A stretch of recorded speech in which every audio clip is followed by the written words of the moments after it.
Namato Ratana Tayasa. May I pay homage to Triple Gem, the Buddha, Dhamma, and the Sangha. My respect goes to my parents and my teachers. Hello, good evening, everyone. So today is Saturday, the 29th of August 2020, and this is Achan Sujan from Varapunya Meditation Center, Aberdeen, Scotland. So this is another ongoing Facebook Dhamma talk and reflection, and thank you everyone for joining and listening every night. Thank you Margaret, Manish, Karina, and everyone, those who are following and listening the reflection daily in the evening. And those who have been listening probably know now that I'm talking on the basis of a first discourse, the Dhammacakkappavattana Sutta, the core Buddha's teachings on the Four Noble Truths and Eightfold Noble Path, and how does it apply in our day-to-day life. Yeah, so it's the talk, a series of a talk that related to the core teachings of the Buddha.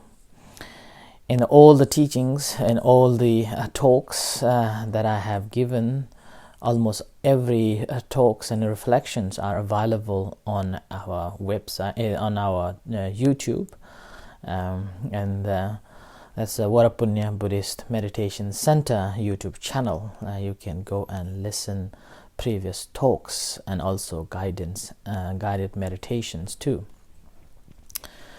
And there is information about the YouTube and also other information in our web page as well, so you can go and listen previous talks.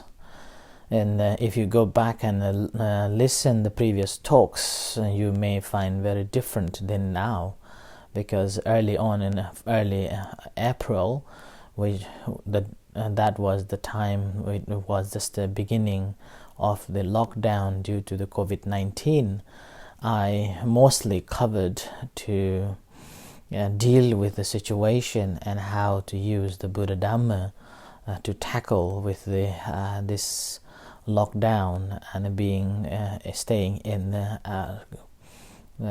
small houses, and the stressful moments and the difficulties and how to deal with that. And some of the talks again I reflected on your questions that people have asked and elaborated on that topics. But it's been a month, almost 2 months now, that I haven't discussed or reflected on any questions in particular, but focusing on the Buddha's core teachings of the Buddha on the basis of the first discourse, the Dhammacakkappavattana Sutta. Hai Pratibha, Kalpana, Suresh, Vilash, Kaikawat, and everyone. Suresh, I hope you are still in a good mental state despite of the lockdown and strict curfews in Nepal and also in India. So I hope you're all coping well and no problem at all. So here at the center, we were a little busy today due to a few members came to offer a lunch, and stayed a couple of hours. Achan Pira is still busy with preparing for the barn to be ready by 4th of October for the Katina, and we were planning to go and get few items for the center, but due to the Saturday the shops are closed, the building supplier closed, so we didn't go. And meanwhile, thank you, some of you have said that will contribute for the Katina ceremony, which is going to be on the 4th. And particularly thank you for Sarala from London, who has generously offered some contributions towards the tent that we are going to buy for the center. And also other items. Professor Jai Singh also said that he will like to donate the disposable plate and cups for the event. So these are the things, and I have dispatched a few envelopes regarding the Katina to the members, just to spread word around. My thanks goes to all the members in Jersey Island who have planned to organize an event to raise a fund for the center's meditation hall that we're going to build at the center. So thank you very much for that. Right, okay, now let's go to our regular topic of the day. And that's again related to the Eightfold Noble Path. And we are on the fourth factors of Eightfold Noble Path. And that is the right action. And within that right action, or Samma Kammanta, in the right action, there are three components. And I have been talking on these components so far, covered two topics. And yesterday I was telling my stories from a childhood, that how naughty I was, and stealing banana and stealing a bag of rice, to buy cigarettes and take a cigarette. It wasn't a good one, but that was me. I just told, so I shouldn't be unfolding my secrets. Bad behaviors of myself. So that was a part of the stealing. So in Samma Kammanta, there's three components. One is not to kill and harm any beings, and the second is stealing, or not taking what is not given, and the third is no sexual misconduct or no adultery. And now I will be focusing on this third one, the no adultery or sexual misconduct. In fact, this also comes in the 5 precepts. The precept number 3 is a Kame Sumichachara Veramani Sikkhapadang Samadhiyami, which means I undertake the precepts of not having a sexual misconduct, or basically having a respect to one another. Or if you are married, then you are honestly, faithfully with your own partner, or on your husband or wife. And that is the 3rd precepts. And this is quite similar in the Eightfold Noble Path too, but little deeper than that. Here in the Kame Sumichachara is basically being faithful with your partner, and also knowing that people, those who are protected, one shouldn't be having any desire or lust to have any intercourse or sexual intercourse with one another. And there is a category of 3 things in the 5 precepts. The one is knowing that the person is protected, and the second is you have intention to have sexual intercourse, and the third, you have that intercourse. Then that means you're violating the precept number 5. And this regards not only like someone who is protected, but also in here talking about even your own partner. If she or he is not ready, but you acted in a way like a rape or force, then that also count as a violation here. In the meantime, if there is a consent, both sides, and both sides hasn't got any relatives or protections from anyone, or no married, not married, and no children, in that case, it is in the 5 precepts regarded as a not violation. There is a it's known as the consensus there. So this is in the 5 precepts, whereas in the Eightfold Noble Path, also the same thing, but a slight different here. And one of the suttas, Buddha mentioned about this kamesu michachara. Here, kamesu michachara is not alone or fixed to the sexual misconduct, but it is the abuse of your senses. Yeah?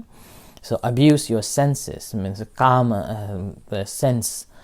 So you're basically violating your senses into all the kama gunas, sensual pleasures, and that's why among these the sensual abuse, the sexual pleasure or sexual misconduct is taken as one of the greatest and one of the classical one, which we all can see that once someone has done a mistake, because a lot of consequences of mistrust, unfaithful, and also no peace. And that no peace not only to the person who committed, but also in a family as well. And now we have plenty of examples in our society, whether it's in UK or whether it's in Europe, in Western countries, or even in Asian country. Whenever there is the sense of this adultery begins, or having an affair out of the marriage, always that causes trouble in the families, and divorce, family breakdown, plenty of it. And which again, because of this family breakdown, that has caused a lot of other social problems, particularly related to the children. Those children become more aggressive, and without any reason become more angry and unsensible, quick temper, and even the suicidal.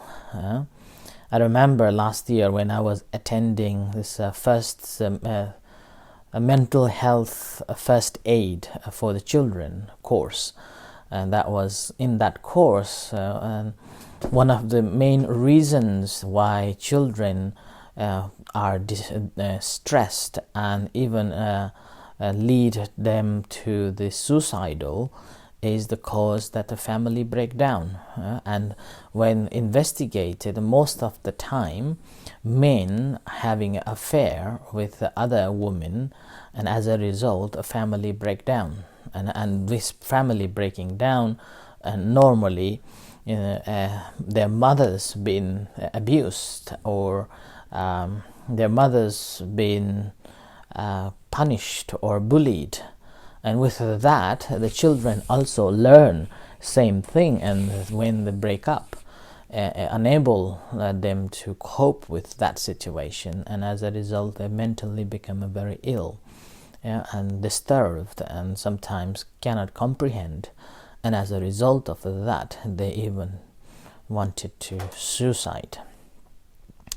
I have come across with one story like that too, and which again, one of the article that I had to write for the course, I explained in the same situation, a similar way, which that's the true story.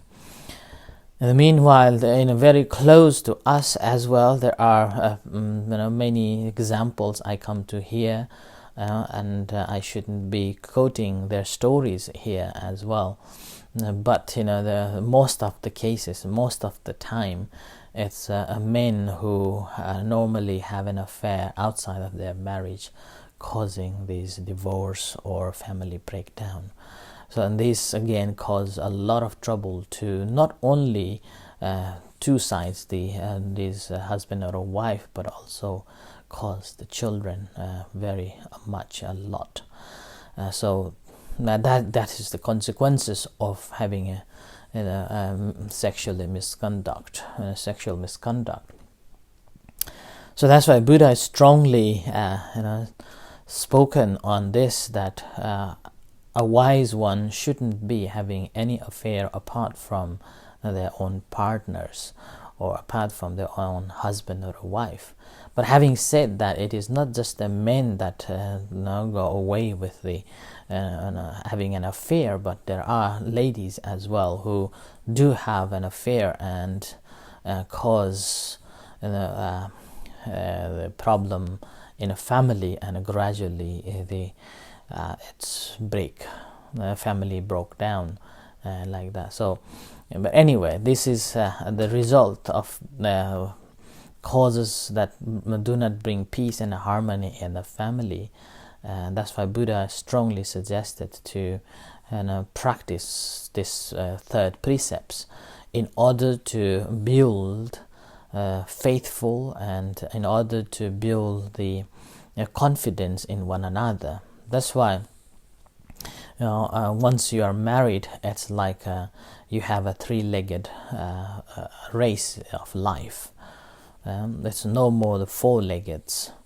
As long as you are not married or not tied to one another, you have two legs. But once you have tied or married, or went into this consensus of living together as a partners, then there is no more two-legged or four legs. There will be a three-legged, and in that you have to walk together with a confidence. One cannot run faster, or one cannot walk slower. You have to balance one another in that walk. So in the meantime, sometimes one of the members may fall down. In that case, you need a lot of patience to hold their hands and raise them up and walk together to the end of the journey. And this end of the journey, again, it comes along with so many problems. That's why there is a saying that when you are living alone, you have a problem of being alone. But when you're married, or when you have a partner, then there is another degree of a problem of being with someone. And that moment, you need a lot of patience and a lot of forgiveness and a lot of understanding. And you need to be open and faithful and honest and trustworthy to your partner. It doesn't matter who, whether your husband or whether your wife, or just the partners. You need to be very faithful and confident, and not having any affair outside of your relationship at all. That's why there's this the good side or positive side of this third precept is known as respect one another. And respect here is being open, being honest to one another, and then in that race of life, then that brings happiness and peace, and it will go on with the life much happier.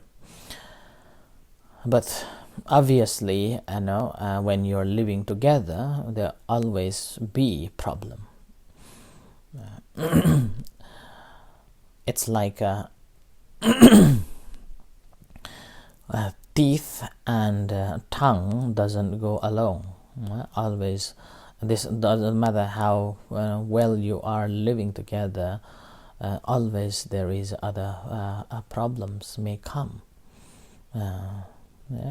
So as a husband or a wife or a partner, there's always possibility of misunderstanding and misjudged, and out of nowhere there may become troubles, and in those situations you need a lot of patience and a lot of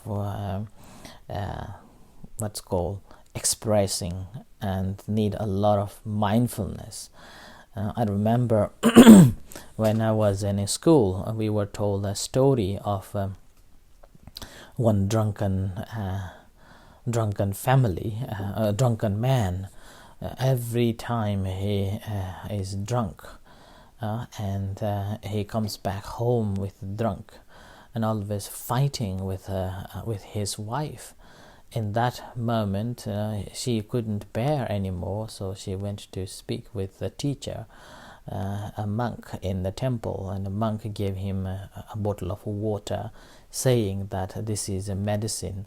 Every time when you realize that your husband is coming back, just take one sip of this water and keep it in your mouth for half an hour.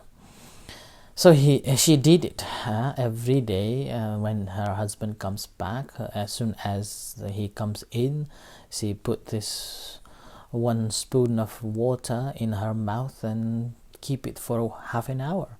And her husband will shout and tell her off and do everything. She also wanted to reply back, but she didn't, because of the medicine is there. And by doing so for a month, her husband changed her mind and gave up drinking and no fighting anymore. So then she thought, wow, this monk is really good. I wonder what kind of medicine is this. So she went back to the temple and asked, oh, Venerable Sir, your medicine works. Your medicine is so great, wonderful. I wonder, where did you get it from? And the monk said that, oh, I just bottled it from the kitchen. Huh? So it's not a water, it's not a medicine water, but it's your state of how you react. The patience is important, and when you are patient, you will be able to deal with it. Yeah, and the same thing with that again, sometimes patience doesn't work. If your partner having an affair and causing a trouble and a bullying, and an affair is there, then obviously you need to act promptly, or whether she or he should stop and be trustworthy and be faithful, or should end if not. Okay, so that's again is the case. But most of the cases, once someone has got an affair, it's very difficult to stop. And they will continue go back to the same routine of having a sexual intercourse outside of their marriage, and that is the main root cause of a divorce or a breakup. And that is the reason why Buddha said that having a sexual misconduct or having an intercourse or affair, once you got it, it's very difficult to stop. And that brings a lot of trouble. That brings a lot of displease, problem to yourself, and then trouble to others too. And this sometimes when it is early time, there is a possibility of a stopping, or there is a possibility of a chance that you may be able to withdraw yourself if you are strong enough. But if you are not strong enough, then you will again just go on with this sensual pleasure, which is called sexual pleasure. That is, even though it's temporarily, but it's a very driving force that's very difficult to overcome. So that's what Buddha said, that the sexual pleasure is nowhere, it will be the enough, always there, always wanting more and more. The more you have it, the more you want it. As it's called, the lust is never ends. Yeah? It's like the river. So that's why the scholar observing these precepts, or this so-called refraining the senses, called samvara. Yeah? One of these four practices of the sila is a samvara, means to restrain. So as long as you cannot restrain, then this will go back again and again. Mind will be going back again and again. And despite your partner requested and begged to stop having any affairs and be trustworthy, and doesn't matter how many times your partner has forgiven you, but your mindset, which you have tested the sexual and the pleasure, you will go back again and again. So the very moment when you observe the 5 precepts, or more than that, as the path from the Eightfold Noble Path, basically you are restraining your senses. So it's more sexual than more sensual, and you will be restraining your senses to not to indulge in these activities and controlling your senses. With this, you are finding the right way, right action. Any action that you do, you will be more mindful of your own surroundings, and that brings happiness and peace and harmony within yourself and with your family, and with your community. And that brings the peace, and that also a ladder that leads to the rightful ways of dealing with your family and your life. So that's why there's a third component of a right action, which is the no sexual misconduct, or not having any adultery, or not having any affair outside of the marriage, is very crucial and important for the family, personal, family, and communal and social peace and harmony. Yeah? And this also respect, promoting a respect to one another, respecting your own self and then to the others. So I end here for tonight's reflection on the third component of the right action, and we'll end here. In a few moments' time, we will have a chanting and guided meditation. You're most welcome to join with us. Until then, thank you everyone for listening and following. Until then, may the Buddha Dhamma Sangha bless you.